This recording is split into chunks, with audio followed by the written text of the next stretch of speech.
கூட்டாட்சிக்கு எதிரான மாநிலங்களவை நம்ம பார்த்தோம்னா ராஜ்யசபா அப்படின்னாலே மாநிலங்களவைன்னு அர்த்தம். மாநிலங்களோட உரிமையோட பாதுகாவலனே வந்து எது அப்படின்னா வந்து ராஜ்யசபா தான். இது வந்து மாநிலங்களவையில் வந்து நிறைய விஷயத்தில் வந்து சமத்துவம் வந்து பின்பற்றப்படலைன்னு சொல்கிறாங்க நம்ம நாட்டில். ஏன் அப்படின்னா நம்ம நாட்டில் இவ்வளோ மாநிலங்கள் இருந்தாலும் மக்கள் தொகை அடிப்படையில் தான் வந்து மாநிலங்களவைக்கு உறுப்பினர்கள் வந்து போகிறாங்க. உத்தரப்பிரதேசத்தில் பார்த்தோம் அப்படின்னா மக்கள் தொகை அதிகமாக இருக்கிறனால 31 பேர் போகிறாங்க.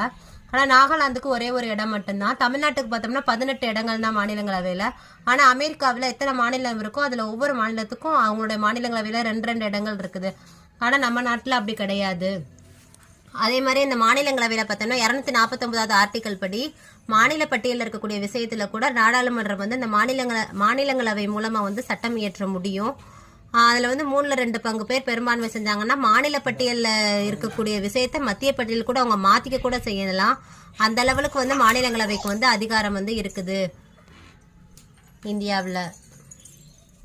அதே மாதிரி ஆர்டிகல் 312 படி அனைத்து இந்திய பணிகளையும் ராஜ்யசபா வந்து ஏதாவது ஒரு பணியை வந்து 3/2 பங்கு பெரும்பான்மையோட வந்து ஏதாவது ஒரு புதுசாக ஒரு அரசு பணியை வந்து உருவாக்கிக்கலாம். அனைத்து இந்திய பணிகளை அதுக்கும் பவர் இருக்குது. 2 தான் ராஜ்யசபாவுக்கு இருக்கக்கூடிய பவர். Article 249, article 312.